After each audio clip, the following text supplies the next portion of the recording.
Welcome to One Work, Five Questions with Donna Vitek and Dr. Mark Andrew Holowchak. Thank you for joining us today, Dr. Holowchak. I'm glad to be here, and I guess we're going to be doing something a little different today, huh? Yes, we are. We're still standing with Thomas Jefferson's thoughts on the freedom of speech, and we're segueing off into a private conversation with you on how you're a canceled scholar, Thomas Jefferson scholar. So I'll be asking you some questions today. I'll try to stick to 5, but I may have some more for you. No, yeah. I guess we talked about this. There's no reason to stick with 5, so we're just going to be deviating from the normal pattern. Okay. One work, however many questions you want to ask today. Dr. Holowchak is a retired professor of philosophy and history who taught at institutions such as the University of Pittsburgh, University of Michigan, Rutgers, Camden University, Ohio University, and he's also the the editor of Journal of Thomas Jefferson and His Time, and is the author and editor of numerous published books on Thomas Jefferson and close to 150 essays. You haven't gone over that 150 yet? Yeah, I think I'm at 155. I don't know. Oh, 150. I have to change my script here. 155 over. For those interested, I'll be putting out a short essay every week at Abbeville Institute on their webpage. Oh, okay, great. I'll try to include that in the description, in the video description. But when that gets going, it should start. It started last Monday, and we'll see if it comes out. Okay, and they can just go to abbeville.com.org? It's the Abbeville Institute webpage. Okay. Abbeville. Okay. Okay, wonderful.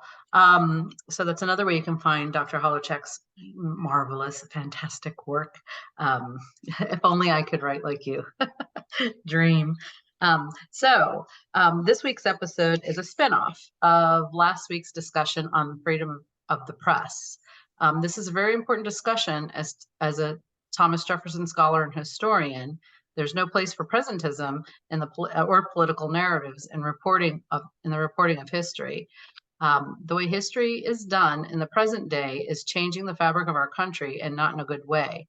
Today's discussion will give you some idea of how censoring has affected the reporting of historical content in our discussion with Dr. Holowchak, historian and Thomas Jefferson scholar. I think you know, how many freckles did he have? No, quite. They haven't counted them all. Well, my first question I'd like to know is when people are reading historiography, what should they look for? What makes a reputable scholar? Because there's so much writing out there. How I found you because I have a keen sense of honesty. Well, that's a good word. There's a sense, I think, you can see integrity written into a narrative. Okay. And I think a person who is looking for it can find it. You quickly get a sense when reading a lot of literature on Thomas Jefferson that the people writing are sensationalizing. That is, they're not concerned with telling a truthful story. They're concerned with giving readers what they want, giving them a bastardized account of the way things were, just so they can sell books or make a name for themselves. And right. It works. It works. Yeah, it does. Well, it worked back when Thomas Jefferson wrote the letter to James Norval. He spoke of that, people enjoying the slanderous, gossipy soap opera stuff more than the truth. So that's important. Well, that leads me to the next question. As a philosopher and your in-depth study of the Greeks, what made you pick Thomas Jefferson? No particular reason. It's sort of so I find it funny that a lot of people call me a Jeffersonian apologist. Apologist is someone who's going to paint Jefferson in fine colors, no matter come what may, no matter what the evidence is. And that's not my approach to any sort of research. As I told you before, I studied Freud and written on 4 or 5 books on Freud and over 30 years. And I came not to like him. I stopped doing Freud because I just didn't like the person. It was hard for me to find the energy to write on someone. But I sort of stumbled on Jefferson because my older brother was I was immersed in ancients, Aristotle, Plato, especially the Stoics, Greek and Roman Stoics. And my older brother was a history buff, not an historian, but he's always interested in history. And I thought if we maybe would embark upon a joint project and pick one of the presidents, and naturally to my mind, Jefferson came to mind because from what I knew of him at the time, it seemed to be the most philosophical person. And with my interest in philosophy and the mind of people, it just seemed to be a good match. And While you're asking the next question, I'm going to let my cat out of the window here. Okay.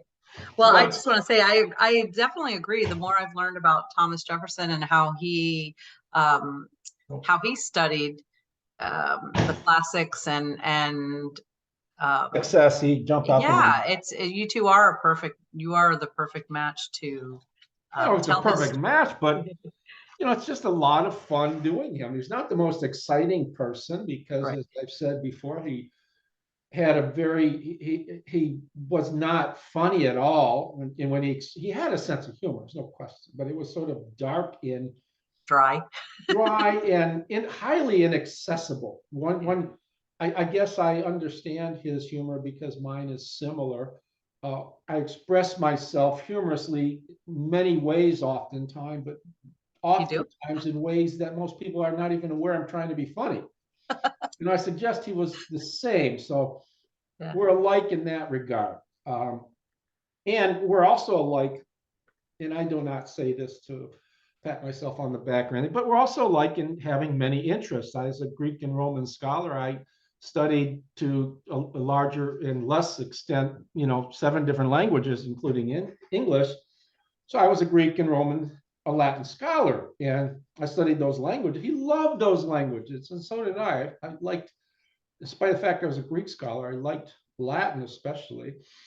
And also he was I don't want to say a dyed-in-the-wool, but he was a practicing scientist and one who was an enormous patron of the sciences of his day, of people like Francis Bacon, John Locke, Isaac Newton, Galileo Galilei, Rene Descartes, and on, is familiar with these great scientists. And I, of course, went to the University of Pittsburgh's History and Department of Science and studied science throughout the centuries. So he had a passion and interest in science because science was on the move in his day, and so do I. So we have many common interests, and it just seems to me a sort of marriage of convenience.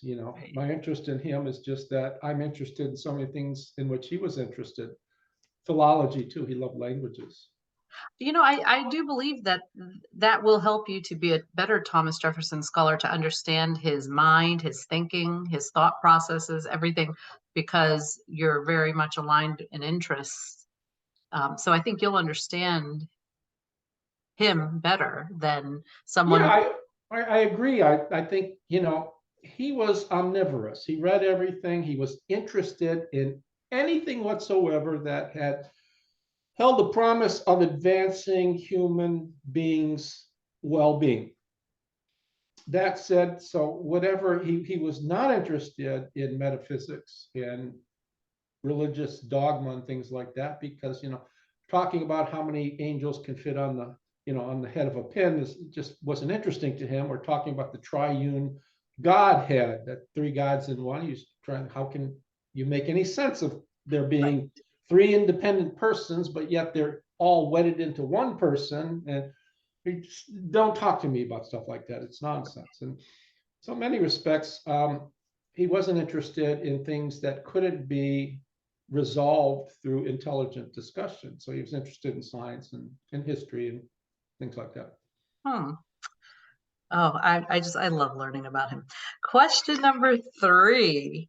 I should stop numbering them so you don't know when I slip additional ones in. Well, we're not interested in the number of questions here anyway, are we? Yeah, I know, it's a habit. As a distinguished author, do you feel you have been able to freely exercise your freedom of the press? First off, it's questionable whether I'm a distinguished author. You are.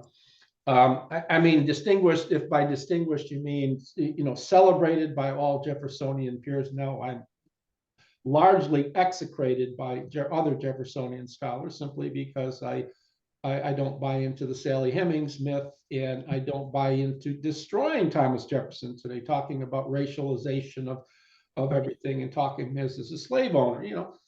That should be done to a limited extent, but it's just abundantly overdone. So I tend to eschew those sorts of things. So Right. whether I'm distinguished or not, and we're going to get into that. I guess we talked about today, talking about how I've become marginalized or canceled as a scholar. And the idea is that there is a Thomas Jefferson narrative that has been put forth by Peter Onuf when he assumed the chair of the Thomas Jefferson Foundation Scholar at University of Virginia.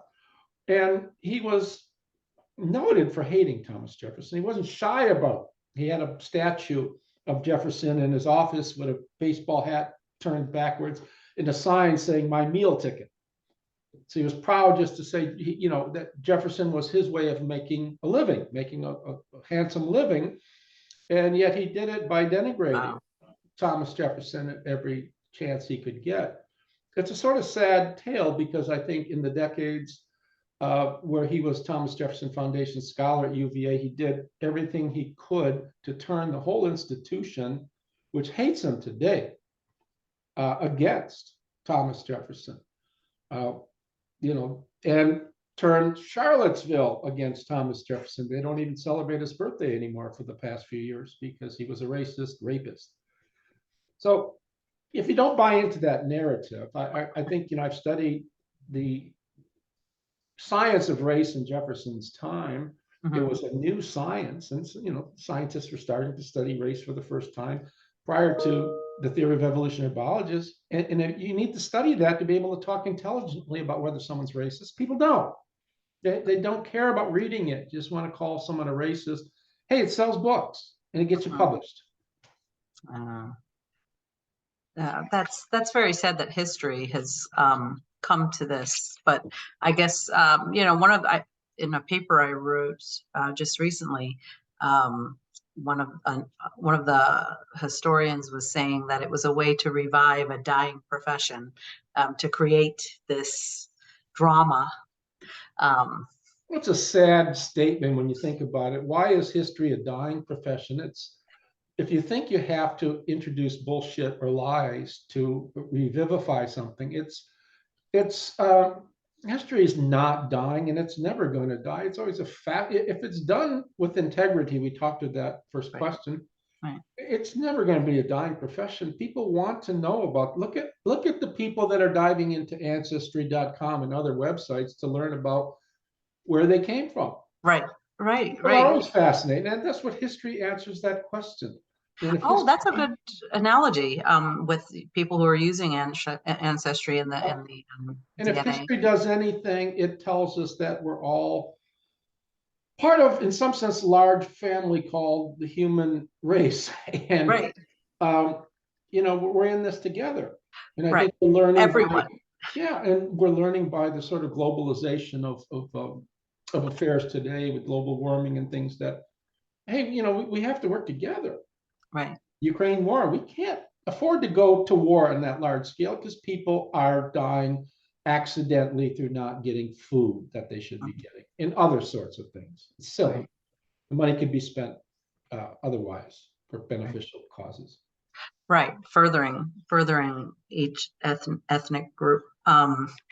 Okay, I have another question. How have you been affected by the inability to exercise your free speech? You touched on not having relationships with other Thomas Jefferson scholars, but what are some other ways it's affected? Well, I'm seldom, if ever, invited to speak at colleges or institutions. My name is anathema. I'm broke all the time. But I'm sort of retired, but I had not been awarded a tenured slot, so I worked as an adjunct professor, even though I had impeccable credentials from the University of Pittsburgh. So it's very difficult when you're not part of the community of scholars, when you're anathematized, when you're canceled by them. Mm-hmm. I have never been invited to speak at the Smith Center just behind the Jefferson's Monticello. There are book signings at Monticello, Poplar Forest. I've never been invited to any of those. as the author of 22 books on Jefferson, more than anybody in the history of the world on Jefferson. And that is at least in part because I have, computers today, where Peterson and Malone probably wrote a lot on typewriters and stuff in their time. But it's sort of sad that, Jefferson, who championed freedoms, freedom of religion, freedom of press, free speech, that we would anathematize anyone just because I have a high opinion of Thomas Jefferson, so I'm canceled because of that. What kind of world do we live in where having a high opinion, in my opinion, does not come from feeling, it comes from reading what he wrote and studying what he did to better, Virginians, to better Americans, to better humans everywhere. Right. Have a high opinion of the person. And he did a hell of a lot, as we've discussed and we'll discuss next time, for Blacks to fight for their equal rights and things like that. Right.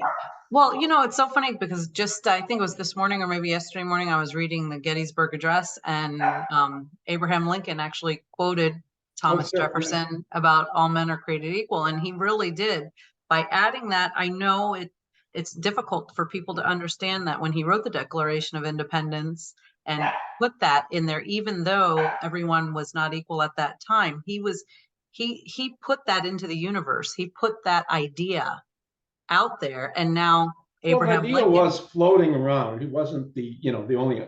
It was floating around decades before he articulated it, but he put it forth in a document that got universally accepted, and it's a document that had a cataclysmic effect that all other nations want to have, that free themselves from, and that want to have a declaration of independence. They want to have a constitution, consequently, and things like that.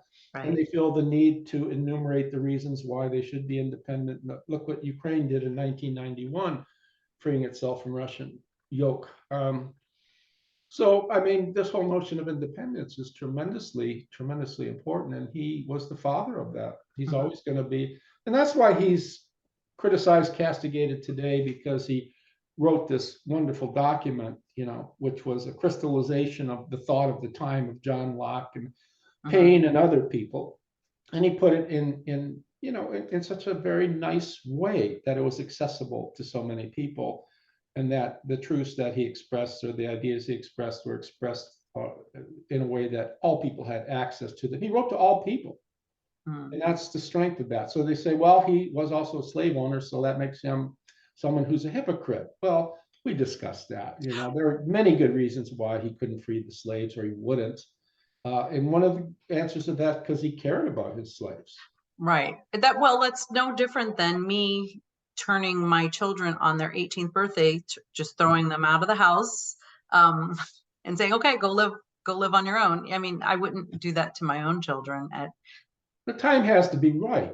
Right. They have to be prepared. That's what we spend the first 18 years of their life, preparing them to live independently. And, some kids take longer than others. Some kids have different things that get in the way. And, and to me, better that to protect someone and send them off on their own when he knows that they can be successful, rather than doing it prematurely. And then I know you had mentioned that someone actually did commit suicide because James Hemings, Sally Hemings' brother, who was freed, who wanted his freedom, and he was a notorious alcoholic, and we don't know why he killed himself. Did he just drink himself to death? I think that's highly unlikely, but he did commit suicide. We don't know how he committed suicide today. There's an interesting story there. So, I mean, that had to strike. Jefferson was close to James, even though James was a sort of intransigent fellow. His name was James Hemings? Yes, he was trouble. I wonder if that may be something for a scholar coming beyond me, or someone that I end up teaching. That may be a nice investigation into his life, James Hemings' life. Yes, I've written a short, maybe about 3 or 4 pages on Jefferson's relation to James Hemings. And you want to come up, Jeff? And he's back here as usual. Here's me. Hi, Jeffy.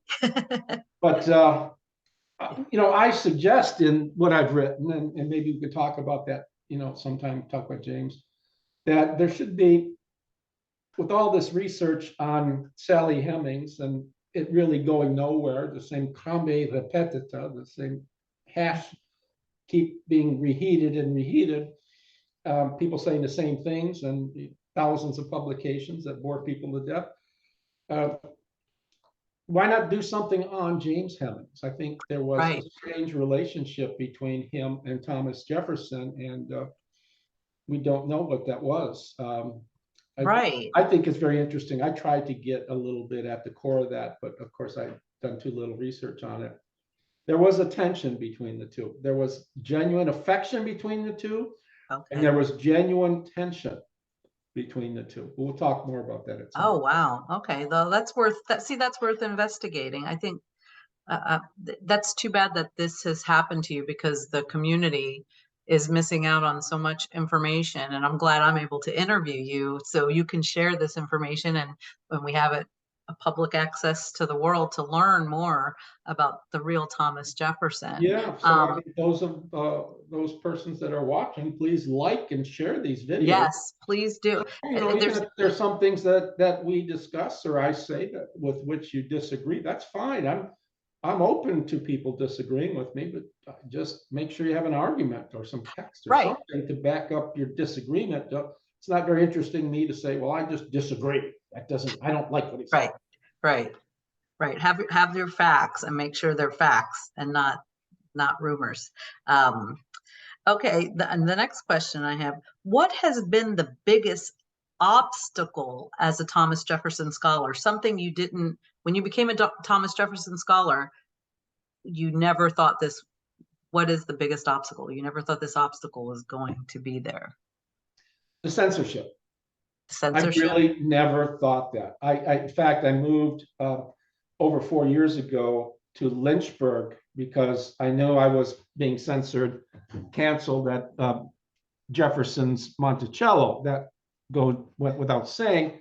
I assume maybe I could have some access to the people at Poplar Forest and speak on Jefferson's political philosophy, Jefferson's moral sense, Jefferson on ethics, Jefferson on his love of land, Jefferson on science. I've written so much on Jefferson's natural bridge, Jefferson's trip to France, his tenure there. And I was, hoping, fingers crossed, that I would have some access to an audience around Poplar Forest, and that if we didn't just talk about Jefferson, the racist, the slave owner, the rapist, people might have access to the real person. Talk about more things, and Poplar Forest thereby could have been an alternative for the people who go to Monticello and just bombarded with Jefferson's racism and are tired of hearing about it. That did not happen. That I was not expected to be canceled. I expected people to disagree with me. I expect to see written publications where people would cite my work and say this is where Holowchak has gone wrong, but none of that has happened. I have very little access to important publishers and journals. Publishers and journals, especially that focus on the American founding and stuff like that. A lot of people know who I am. For example, if I send out a book to get published on Thomas Jefferson, that book goes to a reviewer or certain reviewers who will read it and recommend it get published with modifications, published without or not get published. So many people know of my work and of my fondness for Thomas Jefferson, my refusal just to denigrate him and destroy him. When they come across my work, the first thing is it's not. University of Virginia Press. Out of 22 books, not one. There's only one that has ever been reviewed because I sent it through an assistant editor, and I got this person really knows a lot about Thomas Jefferson, but I'm not sure that this. The funny comment is that he goes into too much detail on things, and I just don't think that would be interesting to our readership. I laughed at that because too much detail. I've always thought the hallmark, what separates a great historian from middle of the road, is the great historian does something small, as I've always told you to do, and you do it so thoroughly that if someone say, for example, if my book on the natural bridge, if it's as good as I'd like to think it is, anyone who writes on the Natural Bridge will have to read that book, because Right. it's just the piece on the Natural Bridge. That's when you're doing so, so to criticize me for going into too much detail on things I thought was laughably ridiculous. Yeah, I agree with you. This is a very sad discussion. It's a political because climate. It's progressively political climate. right. Jump on board, and I'm not Republican, not Democrat, but you jump on board with the progressives, or they will steamroll you. Right. And I'd like you to repeat that again, that you are, and I can attest to the fact that you are nonpartisan. Yes, people because always we've had our assume. disagreements. I do get interviewed often by right sources, because my views on what goes on with Thomas Jefferson, the censorship, because I do have a tremendous amount of respect for our founding fathers, even people with whom I disagree, like Hamilton. Right. Hamilton was a highly intelligent man who was a damned hard worker. He was the equal of Thomas Jefferson in the intensity with which he pursued what he was doing.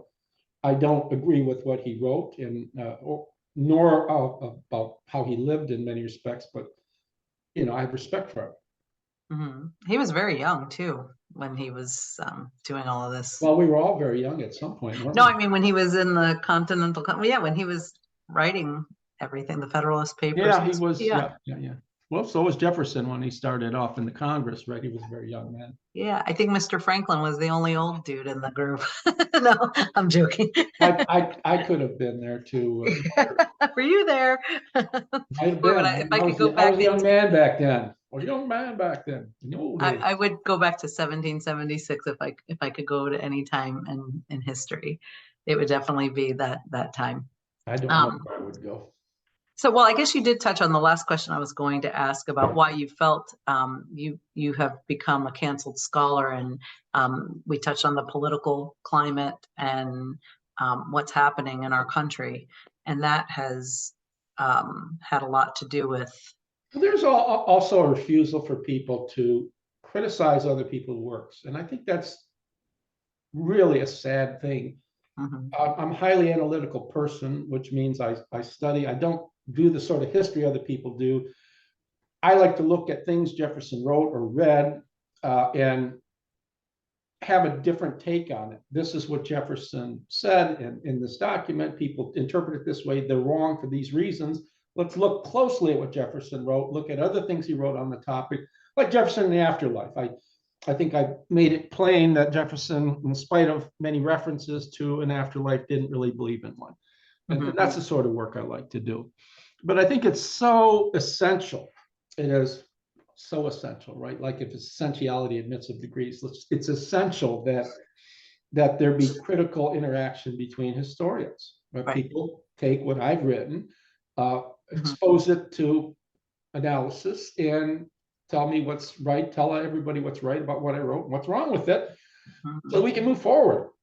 Right. According to the progressive model of history, there is no right or wrong, and you can say whatever you want to say.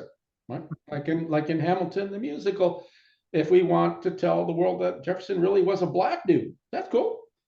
And maybe future generations will think, centuries from now, they'll think, well, Jefferson was the first African-American president, not Barack Obama, because of Hamilton the musical. Got it right for once. Who knows? Right. Yeah, I can see how this, we need to do history with accuracy, and it needs to be. We mentioned that word. Let's bring that word back. It's so important to me. I'd like to think that when people read what I write, they will see that I am motivated highly by integrity, by a high regard for truthfulness, and not afraid to change my mind when new evidence comes up. If I wrote something and I say, well, wait a minute, I think I made a mistake when I wrote that, I'll change my mind. And you want to call it wishy-washy? No, I just call it, there's new evidence. Right. And that's important. That's important to have that open mind and not dig your feet into the ground, regardless of whether it's true or you find something that goes against what you originally believed. So, wow.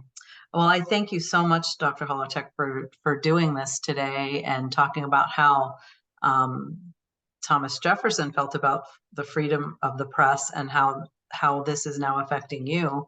How many years later? I forget when the letter was written. So I don't think It's he would also, be I mean, happy with.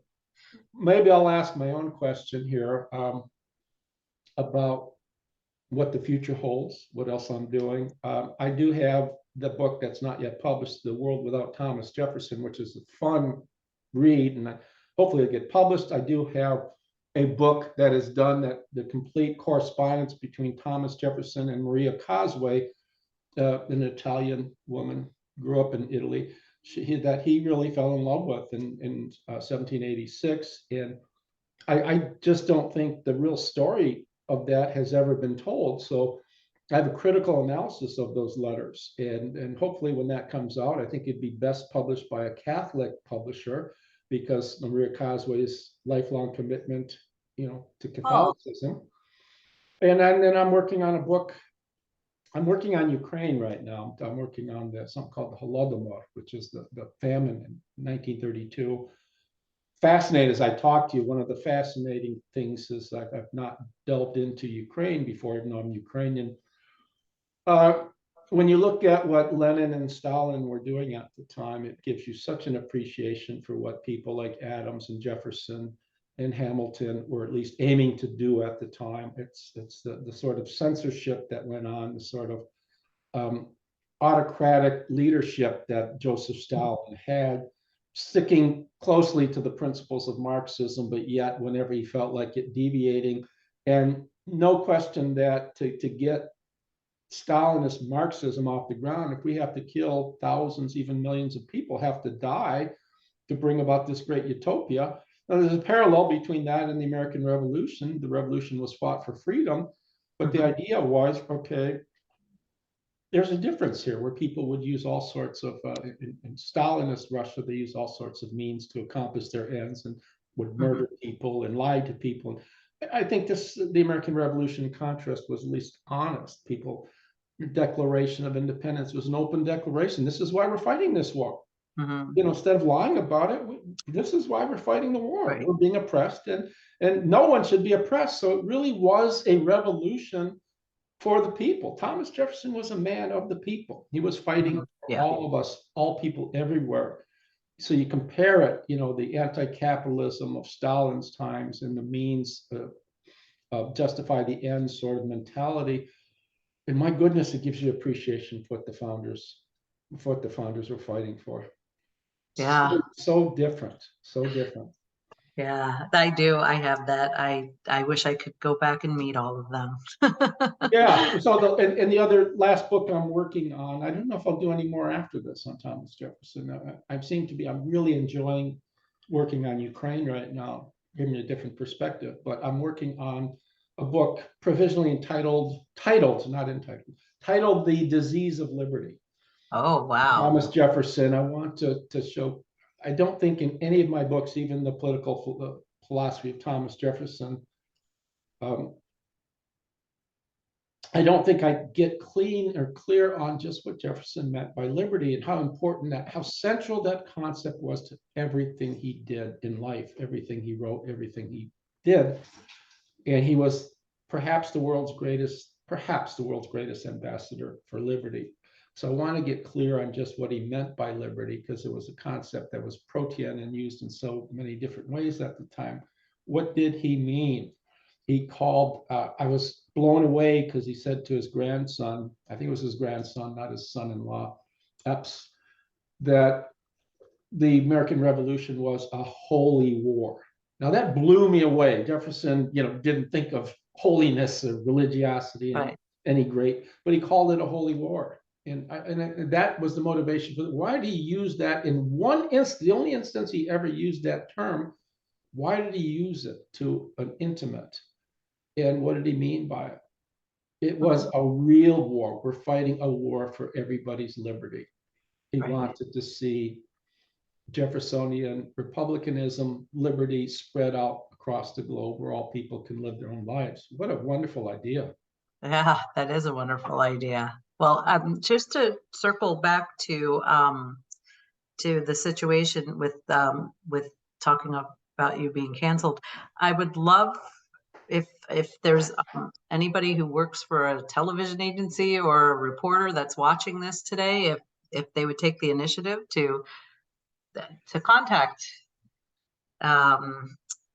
these different agencies that are not using your work, to encourage them to carry your books, especially with people coming to visit Thomas Jefferson's Poplar Forest or Monticello. Your work supporting Jefferson should be welcome there. You'd think. I mean, I don't write politically. Right. I do Right. write politically when I'm writing about historiography, because what I'm arguing for, that history be the fact, if you want to call it politics, but politicking that history ought to be done from facts and with regard for truth and integrity. If you call that politics, I don't. I just think it's obvious, but it's not obvious to the majority of scholars. I want to thank you for that little promo, I guess. Oh, yeah. Oh, you're welcome. Thank you for everything you give us. I'm so grateful for everything I've learned from you, a lot.